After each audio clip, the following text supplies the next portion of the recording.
Welcome back. So how are you guys doing? Very good. I thought we'd do a coaching exercise. Oh, my flip chart disappeared. Now you have a choice on this one.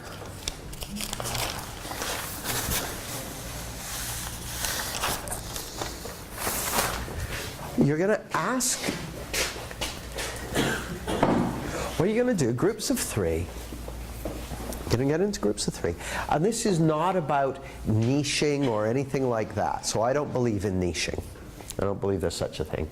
I think it's a mistake. But I'm just spiting words. I don't really have many views on niching. I just think it's a misunderstanding that coaches and trainers and therapists and consultants get very uptight about, because people go, "What is your niche? What is the?" It's like, I don't know. They're like, "Well, I'm the squinting coach, or I'm the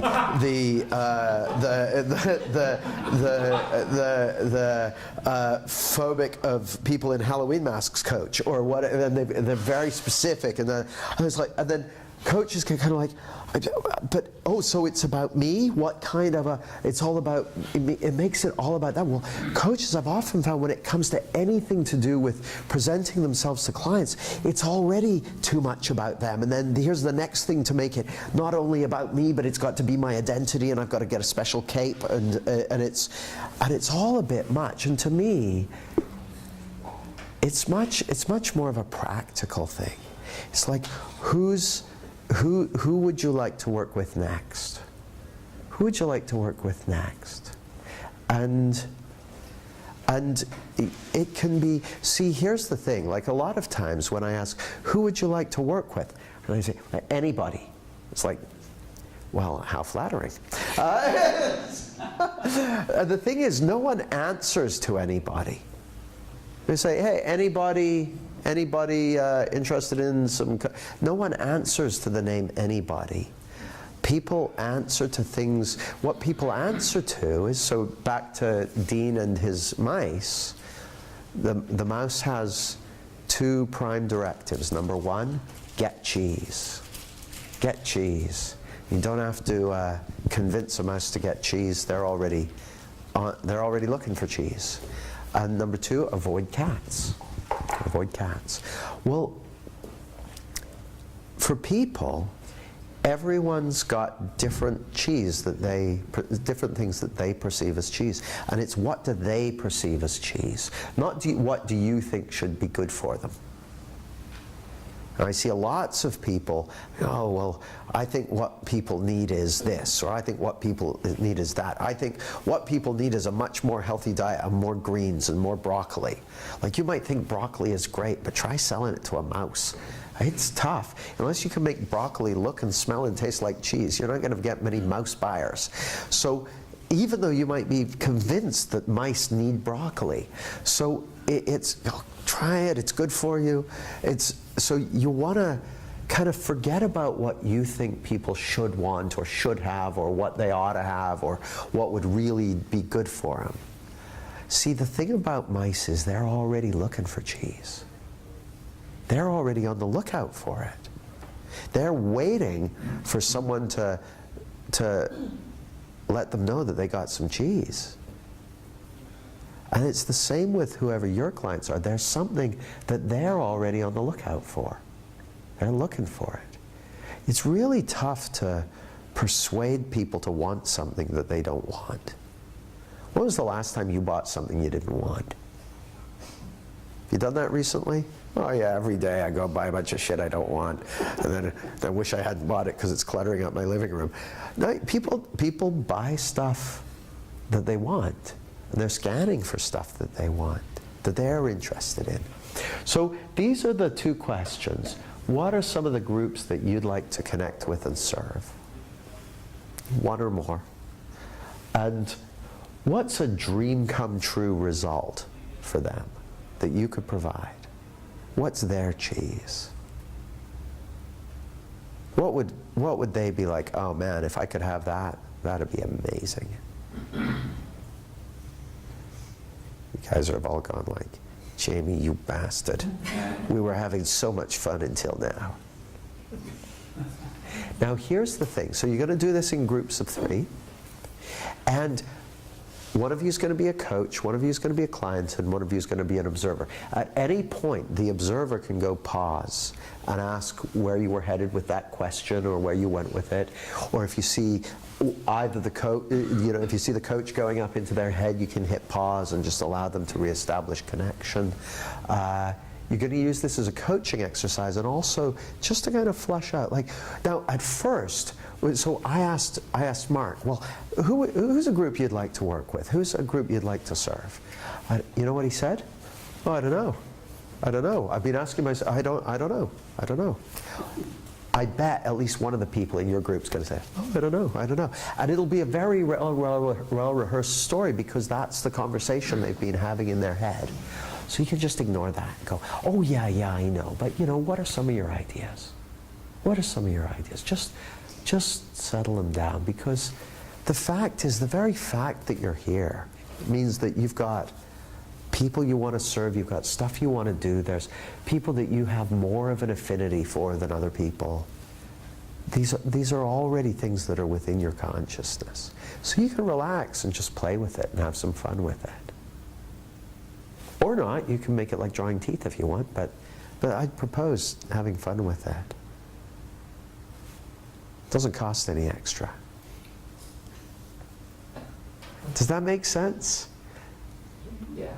So you're going to really explore it. So now, just shout out some examples of groups that someone might like to serve. You don't have to serve them. You might be like, oh, I'd hate that. But I can see that there would be a market for people serving such and such. Super rich solicitors. Super rich solicitors. It's very specific. See, that's very specific. So like, there's probably a book you can get with the names of super rich solicitors. Yeah. And age grouped as well, because they've been 10 years in the market suffering with their own business. Their partner never see their wives, and I can tell them right now what they need. Yeah, well, now here's the interesting thing. What they need and what they perceive as cheese are 2 different things. Or they may be the same things, but funnily enough, I'm not interested in what they need. I'm interested in what do they perceive as cheese. What's a dream come true result they can get. No one's out there looking for what they need. Everyone's looking for cheese. Everyone's looking for what they perceive as a dream come true result. So yeah, what are some more other groups? Yeah, Gunther. 2 groups, really, medical professionals, and also do go into the hospice system. Okay, so just so I can get a little clearer, what do you mean by medical professionals? Medical professionals in that to enable them to truly serve their patients. Oh yeah, no, who do you mean by medical professionals? Is that doctors, is that nurses, is that anyone who works in a hospital? It can be everybody, but you narrow it down, GPs. Okay. So what I want you to do is be as specific as possible. Now this is not about finding your niche. This is not what it's about. I'm not the teaching people how to move from charging by the hour to doing long-term coaching packages coach. That I would shoot myself. Not because I don't love working with you guys, but I like a little bit of freedom and flexibility. I don't want to identify myself with a product, effectively, with a service that I'm offering. I don't want to identify myself with it. I want to serve you guys, but I want to serve all kinds of other people too. So yeah, narrow it down as much as makes sense. Not too much, so you don't want GPs 5'7" with red hair. I mean, unless you had something very relevant, that's probably too specific. But yeah, you get the idea. What are some dream come true results for groups? Again, they don't have to be your ones. Just what are the kind of things that people experience as dreams come true? Pete?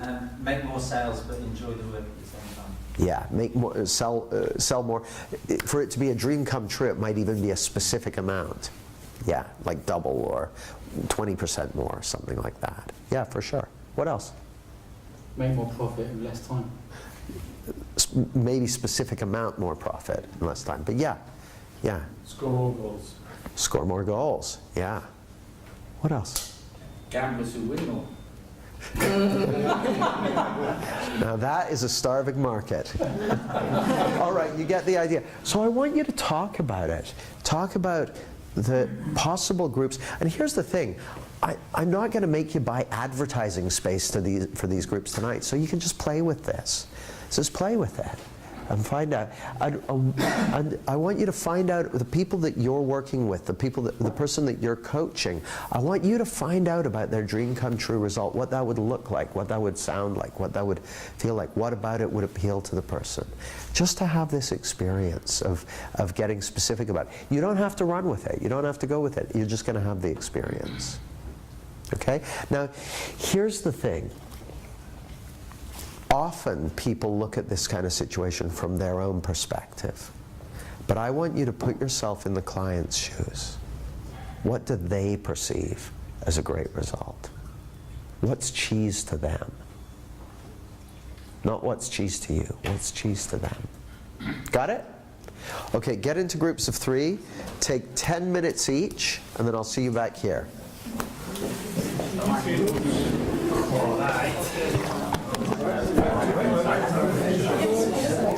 Thank your partners. Thank your partners. Thank your partners. Thank your partners, please, and come and join me back here.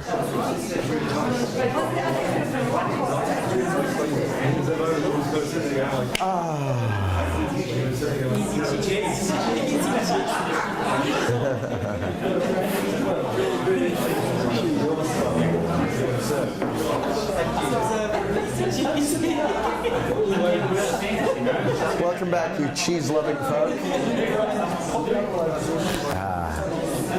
All right, so quite literally, come and join me back here.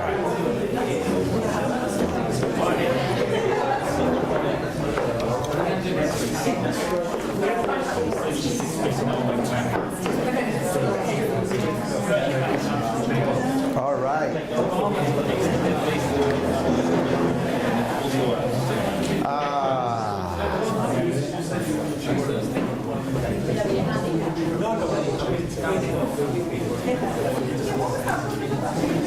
So quite literally, now in the case of Stephanie and Lavinia and Cormac, I invite you to come back and join me.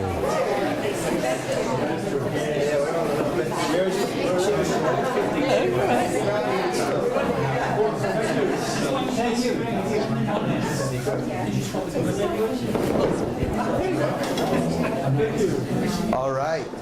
Sit there. Welcome back. I gotta say, you all seem very energetic. I'm impressed. I'm impressed.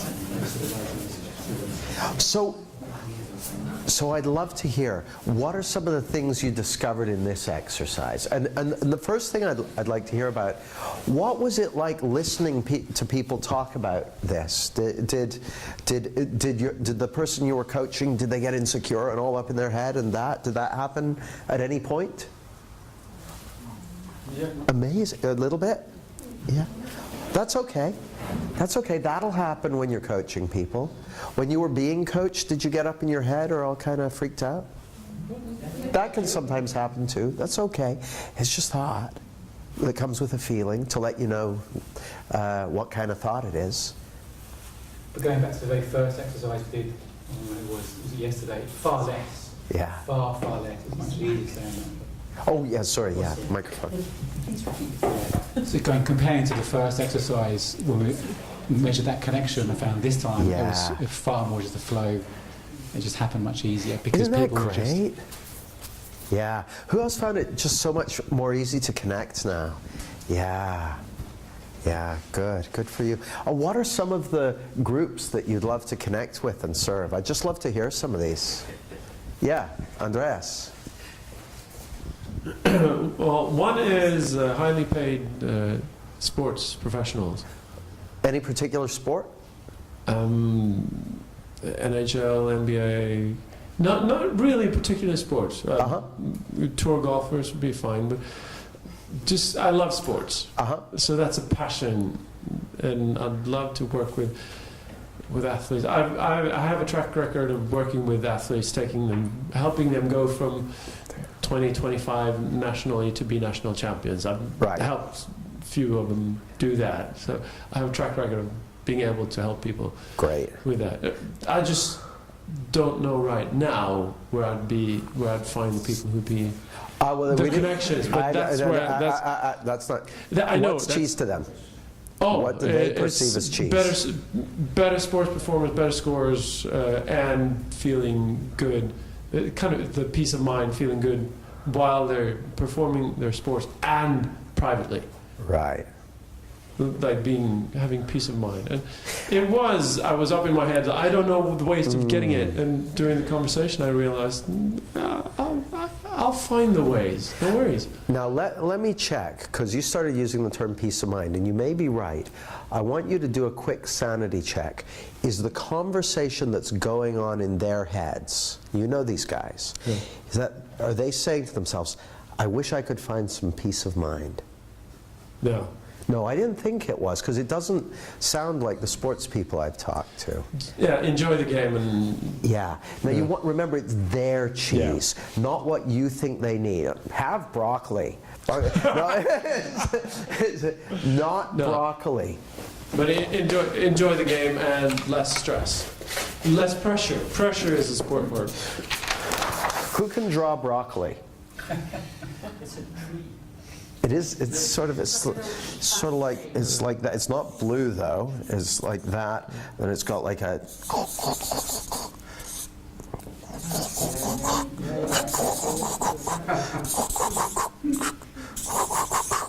I ate enough of this shit. I should know.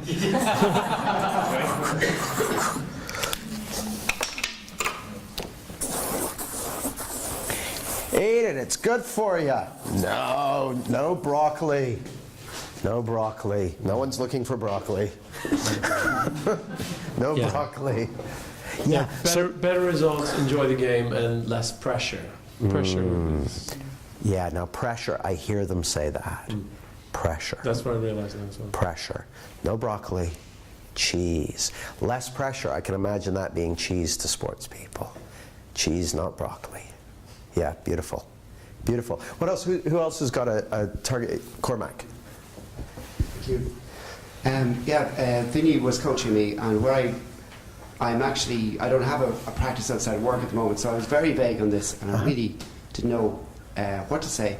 And what I discovered, what she pulled out, was I'm already following it, because lately I've been just following instinct. So I'm kind of doing work on coaching, and I'm coaching inside a company, but I'm also doing a dissertation on trust within the company by interviewing different people and finding out what the factors are in how they feel about the company. And she just pointed out, well, that's a huge market out there. Yeah. And it never even dawned on me. Beautiful. And I had to think about groups before that, even working with groups. So it's already happening. I didn't even realize. Beautiful. Did anyone else find that actually what came out was something you were already either doing or looking at or actively engaged in? Look around. Remember I said they can always do this thing they say they can't? Like Mark, when he asked me the question, where are you, Mark? There he is. He's like, I said, who's a group you'd love to work with? Oh, I don't know. No, I just don't know. I keep asking myself the same question. I'm like, no, that's bullshit. You know, he's professional golfers. It's like, they can always do the thing they say they can. And then it turns out he's done it in the past, really enjoyed it, they can always do the thing they say they can't. And when they're all caught up in, oh no, I don't know that's outside in illusion. And it looks real at the time. And my heart goes out to anyone who's caught up in it. But it's not real. It's not real. Yeah, Emma.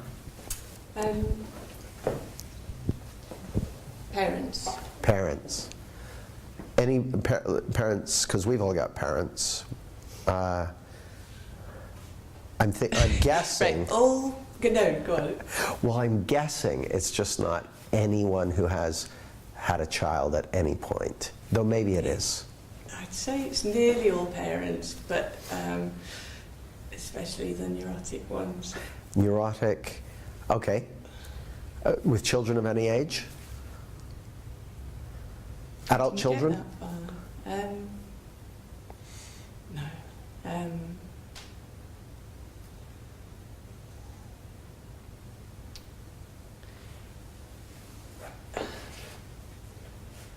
I guess that with any age children, as long as they're still children, but the young, with more emphasis on the younger, the better in a way. So by children, as in 18 or under?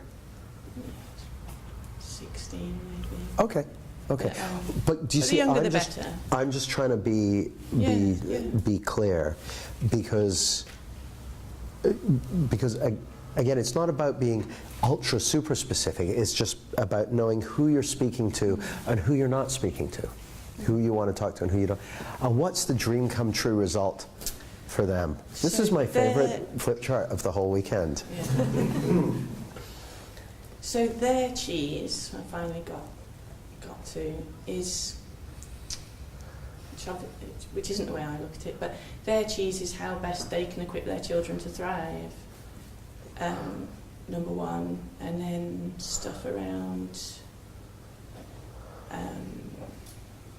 relationship with their children and enjoying parenting, but mainly kind of addressing the fear I see in a lot of parents that they need to somehow program their children to be safe and successful in a dangerous world. Yeah. But obviously I wouldn't word it like that, so yeah, equipping their children to thrive. Well, you know, help me understand, why wouldn't you word it like that? Because, and the reason I ask the question is, if that's their cheese, why wouldn't, like, I'll use an extreme example. If I wanted to target Chinese speakers who want to learn to speak English, what language should I write the advert in? Yeah. Okay, so it feels uncomfortable to me to even go along with the notion that there's a dangerous world out there. Yep. Even for the sake of reaching people who believe it's a dangerous world out there. Well, I understand. And I don't think you have to say that it's a dangerous world out there in order to acknowledge that they have a fear that it's a dangerous world out there. So I'm fine with you, and I understand you wanting to be true to yourself and in integrity about what messages you reinforce. And I also want you to, whatever extent you can, to let them know that what you have is relevant to them. Because the danger is that in an effort to project your perception of reality, you end up offering them broccoli. And so it may be with playing around with that. I was compromising pretty heavily with the first kind of phrase I came up with. Well, funnily enough, if it's thrive and be safe and successful in a dangerous world, see, out of everything you said, that sounded like the sort of things neurotic parents say. Well, that's Chinese to them. That's their, and so speaking English to someone who doesn't speak English, it's just not going to connect. Whereas, so play around with it. I'm not saying you have to say that, but of all the things you said, I heard something that sounded like cheese. I don't know. It's maybe one to reflect on overnight, or just to play with. Like, I'm not going to say, now anything you write down or say out loud tomorrow, you have to publish on, in 18-point type on the internet. But just to play around with it, and I'm okay with you feeling uncomfortable. I'm fine with that. Because that's not letting you know about your marketing message or what you're putting out into the world or what that's saying. That's letting you know about thought in the moment in you. Now, here's the thing. It's my thought in the moment about marketing. Well, no, but that's my point. That's my point. Now, this is essential. It seems like that feeling of discomfort has something to do with marketing and the message, right? Well, to do with my thinking about marketing. Yeah, I'm not letting you off like that lightly. So here's the thing. If you're outside in about your marketing message, then it's tough to be clear about it. So for instance, if you absolutely see, if you like realize that that feeling of discomfort, thought in the moment's got nothing to do with your marketing message, got nothing to do with the world, got nothing to do with what they read or anything like that, then you'll see it clearly and you may go, you know what? It's totally unacceptable for me to use that marketing message, totally against my ethics, even if it means that neurotic parents will suffer on that's better than me amping up their fear and insecurity. And I would be fine with that. If you're seeing it clearly, like, I totally know it's got nothing to do with them, it's just thought in the moment, and that's just where I draw the line. I totally respect that. If, on the other hand, you believe that your feelings are letting you know about the marketing message or about the impact it would have or anything like that, you ain't seeing it right. And I want to hold out for you seeing it right before you make a decision on what's acceptable. Does that make sense? Yeah. It's like, yeah. No, it's actually, yeah. I don't like to concede it, but yeah. Yeah, I don't like it, but I'll have to go along with it. Yeah, so I genuinely don't know. I know that when I listened to you, there was one thing that sounded like the cheese. It sounded like you thought it was cheese. There was one thing that sounded like, so that's what I was picking up on. I wasn't going, what do I think neurotic parents would respond to? I was going on, what does Emma think neurotic parents would respond to? And the one thing she said that had the ring of truth to me about what she thinks neurotic parents would respond to is the bit about keeping children safe and successful in a dangerous world. Now, go ahead. I was just going to say that was exactly my experience of coaching. I'm having a carry. Sorry. When you got close to what your ideal client's cheese was, it was just a feeling, wasn't it? It was just so apparent. Just knew we were on track when we got that feeling. And that's what it felt like with you. It's like, it was almost like that particular phrase was brighter and shinier than all the others. And again, that doesn't mean it's the right one, but it stands to reason that if people had discomfort about speaking directly to cheese and that sort of thing, that would be the stuff they'd be uncomfortable about, right?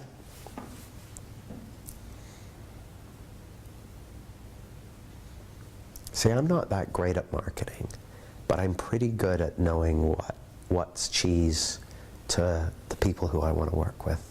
I always have been. When I was teaching NLP, it's like I had a sense of what people were wanting or missing or wish they had. And it's like, yeah, and I could talk about it in a way that was how they thought about it. So that's, and you get that from listening to people. You listen, how are they thinking about it? How do you think about it? How's what they think the same as what you think? How's it different?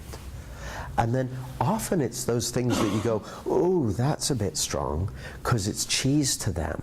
But maybe because you're a bit more aware or awake or whatever it might be, it's like, oh, I used to think that was cheese, but now I like broccoli. But that's the stuff that's often gonna get people's attention, and that there's gonna let them know they're in the right place. Yeah, I'm realising I've got a story about. I had one about it not being right to play to people's insecurities, but actually it almost feels like it's patronising not to meet them there. I think it's respectful to meet people at their map of the world. That's how I feel. I think I never want to. Here's what I don't like doing, and I won't do. I won't send out a message to, like, I've got about 20,000 people on my list. I won't send out a message to 20,000 people for a workshop with 24 places that costs £2,000 and says, if you don't come on this workshop, you're going to be screwed. That to me seems bad and wrong, because that means that 19,000 980 people are going to be screwed, and I just, we've got enough in the world without that. So I don't do that kind of thing. But speaking directly to what they identify as being the issue, that seems to me respectful and sensible and that sort of thing. Because it's just asking people to put their hand up, saying, who's interested in such and such? And the people who put their hand up, you connect directly with them and take them on a journey. Okay, Russell, and then Michael, and then I think I'm going to call time, because you guys have done great today. I had a realisation actually on the train. Please stand up so people can see you. I had a realisation on the train the way up on cheese. One of the people group I serve at the moment is women trying to get pregnant. And I can't make them get pregnant, although there's hundreds of women go take to bed every night because they plug me in to listen. But so I've been toning back and saying, well, help find peace of mind, help let go of the despair, and that's going to help improve your chance of success. But I had a realisation, but no, they're cheese, they want to get pregnant. Yeah, totally. Totally. And I've been, giving them the smell of cheese, right? Actually, yeah. By the way, I would imagine that the world of fertility and working with people who want to get pregnant and want to have a baby and that sort of thing, I would have thought that's an ideal target group for coaching packages. Ideal for it. Couldn't be better. Yeah. Very good. Michael. Okay, Johan asks that in his experience, he hasn't found that there's been one cheese for everyone in the niche group. He seems to have found that different individuals have different dreams and goals, and he only finds out about the cheese when he gets in conversation with that individual. Well, that's not been my experience, Jahan. My experience, but I find when I sit down with an individual that they have certain things that are unique to them, absolutely. But the thing that has me in the conversation with them typically is something more general that they've responded to. I mean, this program is a great example of it. I looked around the people that come on my practitioner program and coaching program and that sort of thing, and I noticed that people who already are involved in having a practice and that sort of thing, they do great with this stuff. The rubber meets the road very fast. They try it out. They do great. And I noticed that lots of people in the coaching world in general and one-to-one work are interested in moving from charge by the hour to coaching packages and signing up clients for higher value over a longer period of time. So I thought, I bet that's cheese to those people. Now, I know that every single person in this group you each have your own unique goals and dreams and aspirations and desires, and I totally get that, and I'm deeply respectful of it. But we wouldn't even be in this conversation if I hadn't identified something that's cheese for you guys. Now, here's the thing. I'm going out for dinner tonight. I might bump into someone in the bar and strike up a conversation with them and randomly find out exactly what's cheese to them. And that's possible too. But I like to take a slightly more targeted approach. And I mean, someone, I think we both know Jahan, Rich Litvin, one of the things Rich does is he makes a point of going to coaching programs. I don't know if he still does, but he certainly, for many years, he would go to coaching programs and personal development programs because that was the pond or the watering hole where the people that he wanted to work with hung out. So my experience is that if you're another way of saying what you've said is everybody's different, so anyone on the planet could be a good client.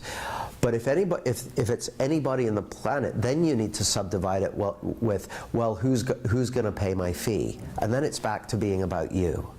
So I think it's more useful to start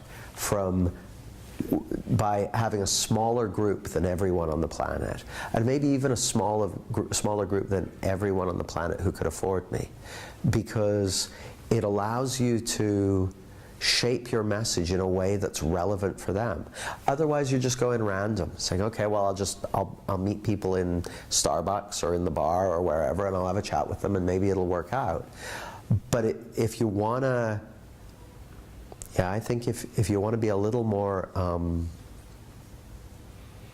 strategic about it, this is a very practical and simple way of getting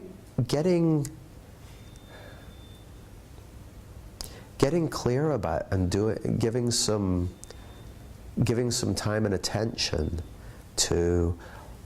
See, here's the other thing. I absolutely know that I can help you guys get to where you want to go. Now, I think there's a pretty good chance that if I got a professional golfer or a neurotic parent or whatever, I could probably do a good job with them too.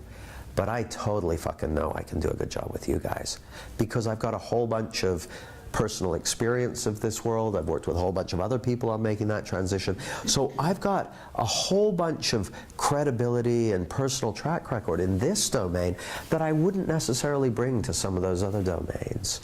So I've got the deck stacked in my favor. So that's kind of what I'm saying to you, Jahan, and to everyone here is, stack the deck in your favor. Make it easy for your clients to think you're the one to help them out. Make that easy for them. Don't make it hard. Your clients are begging to be led. Your prospective clients, they're begging to be led. They want you to lead them.